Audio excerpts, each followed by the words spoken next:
Stačioji trapecija, lygiašonė trapecija. Pamoka trumpai, paprastai, aiškiai.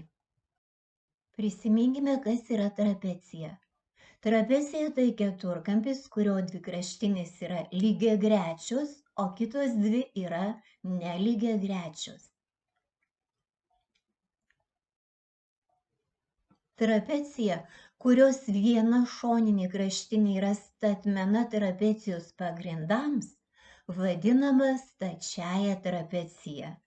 Šoninė kraštinė KL yra statmena pagrindams LM, KM.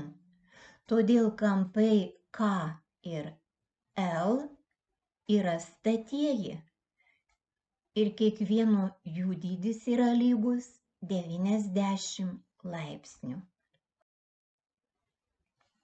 Trapecija, kurios šoninės kraštinės yra lygios, vadinama lygiašonė trapecija.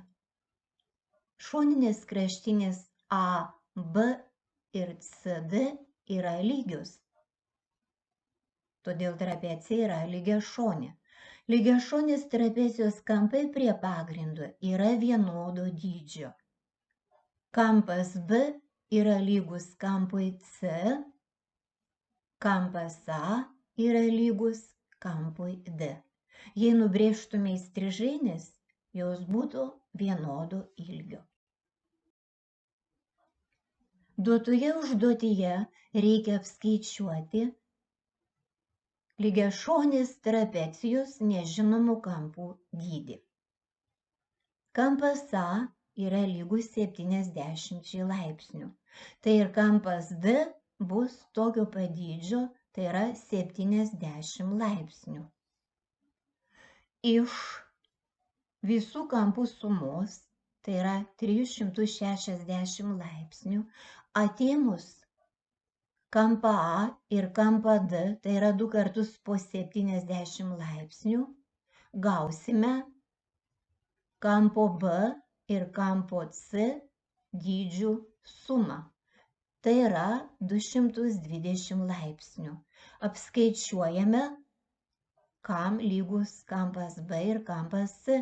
220 padalinus iš 2. Kiekvieno jų dydis yra lygus 110 laipsnių. Ko mokys stačioji trapecija, lygiašonė trapecija? Ką sužinojai? Kokia trapecija vadinama stačiaja? Kokia trapecija vadinama lygiašonė? Kokie yra lygiašonės trapecijos kampai prie pagrindo?